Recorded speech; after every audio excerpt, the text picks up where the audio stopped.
The telecommunication giant Safaricom PLC, which is also now involved in financial service similar to banking, has been sued for 305 billion shillings by 3 Kenyans for alleged illegal appropriation of money belonging to non-borrowing M-Pesa users to advance Fuliza loans. The petitioners also argued that Safaricom also engaged in banking and financial business, despite not being a bank or financial institution for the purpose of the Banking Act. The plaintiffs Gishuki Waigwa, Lucy Nzola and Godfrey Okutoi have also sued Vodafone Group, Central Bank of Kenya, CBK and the Communications Authority of Kenya, alongside the Chief Executive Officer CEO Peter Ndegwa's led Safaricom PLC. The trio are now seeking 305 billion shillings in damages from the Safaricom, Vodafone, CBK and CA. They accused them of engaging in fraudulent misrepresentation, material non-disclosure of facts, illegal and unlawful investment of M-Pesa account holders' funds, predatory lending practices, and charging of exorbitant interest rates. They said that the government, through the then permanent secretary in the Ministry of Finance, falsely claimed that the service was sound, safe and reliable, while it knew that the service was unsafe and unreliable. They further argued that the M-Pesa service was in competition with commercial banks and was in dire need of regulation to protect the rights of marginalized people.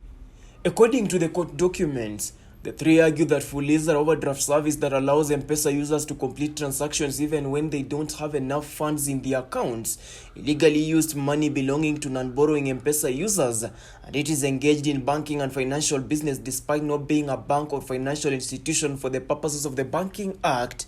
Waigwa, Nzola and Okutoi also claimed that Safaricom and other associated defendants invested M-Pesa accounts holders' funds illegally and unlawfully.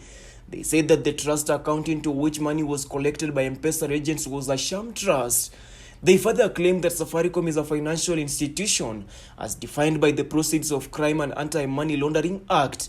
Furthermore, the plaintiffs claimed that Safaricom fraudulently and illegally invested M-Pesa account holders' funds with the third-party banks, mingling them with Safaricom and Vodafone groups. The three accused CBK of failing to provide sustained and effective oversight of the service. They argue that CBK failed to ensure that M-Pesa account holders' funds were always safeguarded and kept separate from money used in Safaricom's ordinary operations.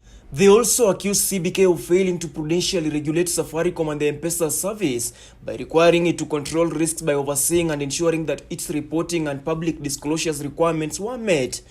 The plaintiffs are seeking a declaration that the Communications Authority of Kenya, as Safaricom's PLC adjunct regulator in relation to the M-Pesa service, violated its statutory duty to ensure full compliance with its functions pertaining to the provision of the telecommunications service and the regulation of electronic transactions, as contemplated by Section 23 and 83C of the Kenya Information and Communications Act. The plaintiffs allege that Safaricom and M-Pesa holdings mingled funds, resulting in Vodafone Group owing M-Pesa account holders 305 billion shillings for the years ended March 31, 2019 and March 31, 2020. They say the funds should never have come into the hands of Vodafone Group and that the money should be paid to M-Pesa account holders. Stanley Lugaria, The Informer, uncovering the truth.